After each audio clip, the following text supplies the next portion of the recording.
Right, so I am making this video because I was just brought to my attention that a new letter to the Department of the U.S. Interior was written, and this is kind of coming off the tail end of Senator John Kennedy's letter out of Louisiana that was highly controversial. I mean, you couldn't go on any platform and not hear about this letter regarding the flooding of corn and blaming that on the duck population, primarily in places like Louisiana. I think it has allowed a lot of people who haven't done the research, haven't looked at the appropriate outlets to make a very uneducated opinion. And I do believe that this follow-up letter from Senator John Boozman out of Arkansas has been much more thought out. And I hope that people direct their attention to this in the same way that they directed their attention to that flooded corn, because this, in my opinion, is a very, very good, accurate representation of a potential problem to the current duck population. So I want to give credit where credit is due. This was brought to my attention by somebody on Instagram by the name of The Grand Prairie. So shout out The Grand Prairie. I have the press release pulled up here. It says, Boozman, cited decline in duck population leads call for renewed habitat stewardship efforts. Okay. March 3rd, 2026, U.S. Senator John Boozman, Republican out of Arkansas, a Migratory Bird Conservation Commission member, led his colleagues representing the Mississippi Flyway states in calling on the U.S. Department of Interior and U.S. Fish and Wildlife Service to continue supporting conservation easement investments in the National Wildlife Refuge System to help facilitate long-term recovery of duck populations. The lawmakers expressed their concerns to Secretary of the Interior Doug Burgum following a USFWS waterfowl population status report that estimated a total of 34 million breeding ducks, below the long-term average and well below historic highs. In Arkansas alone, duck hunters contribute more than $300 million to the state's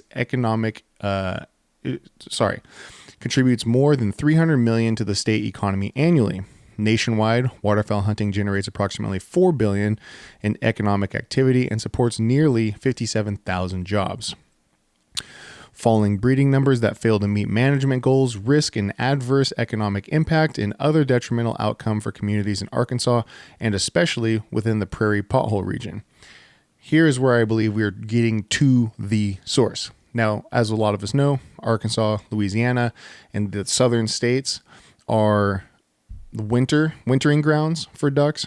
But for those who don't know, the prairie pothole region is essentially where ducks are made.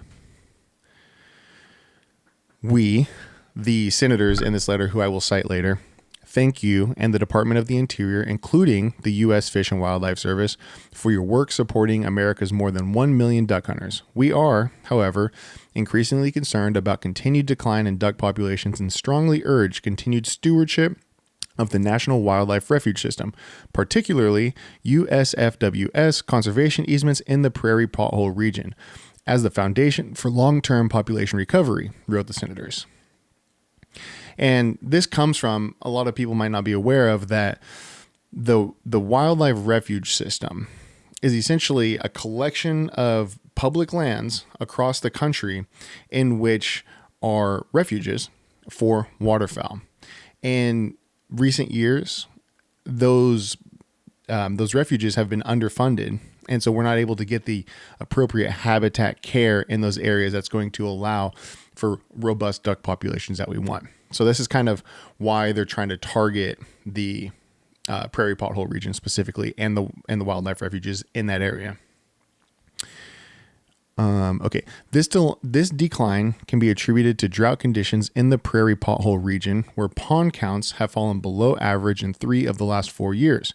These trends pose a significant challenge to the future of waterfowl populations, with profound implication down to the Mississippi Flyway, the lawmakers continued. And see, what we have here, now they're specifically talking about the refuge system, but however, the prairie pothole region has all sorts of private land with ponds on it as well. And as we get into more drought conditions, farmers need every bit of acreage that they can. So they, it's hard to say like all farmers don't want these wetlands up there, but as we all know, farmers operate on very thin margins. So if they can maximize their own acreage for crop production instead of wetland habitat, they're going to do that. So we're kind of dealing with this balance here of like, we waterfowl hunters want more wetlands. The farmers in that area want more farm ground. And so that's why it's so important for the refuges in that area to be adequately maintained. Joining Boozman on the letter to Secretary Burgum were Senators Tom Cotton out of Arkansas, Bill Cassidy out of Louisiana, Roger Wickers out of Mississippi, Cindy Hyde-Smith out of Mississippi, Marsha Blackburn out of Tennessee, and John Kennedy out of Louisiana. So I do believe, considering John Kennedy out of Louisiana is a part of this, it really seems like to me this is an appropriate step back in the right direction. I felt as if though John Kennedy's letter was very emotionally driven, blaming it on flooded corn in states like Missouri, which interestingly enough is in the Mississippi Flyway and does not included any of our senators in this letter. I'm definitely curious about what's going on there. However, Kennedy's letter had, like I said, everybody up in arms and was blaming it on, which, you know, since that letter came out, let me say this. I've watched every Ducks Unlimited podcast that they've had biologists on discussing this. I've watched every Delta Waterfowl podcast that they've had biologists on discussing this. The majority of them will tell you that the crops were not the problem. So John Kennedy had made this statement and released an official letter clearly without consulting biologists. And again, that is not good representation. And I do want to give credit where credit is due here, because I do believe Boozman's letter is a great representation for the people. This is exactly what we want to see as duck hunters, somebody advocating for habitat restoration and continued conservation, not just what I felt Kennedy's letter was, like I said, very emotionally driven, and I'll just say that it was very emotionally driven. Boozman's letter here, very good representation of the people. So I'd like to give credit to Senator John Boozman out of Arkansas. In conclusion here, it says, Boozman has championed waterfowl recreation and habitat conservation, including through the Duck Stamp Modernization Act that authorized a permanent electronic duck stamp for the entirety of the waterfowl hunting season.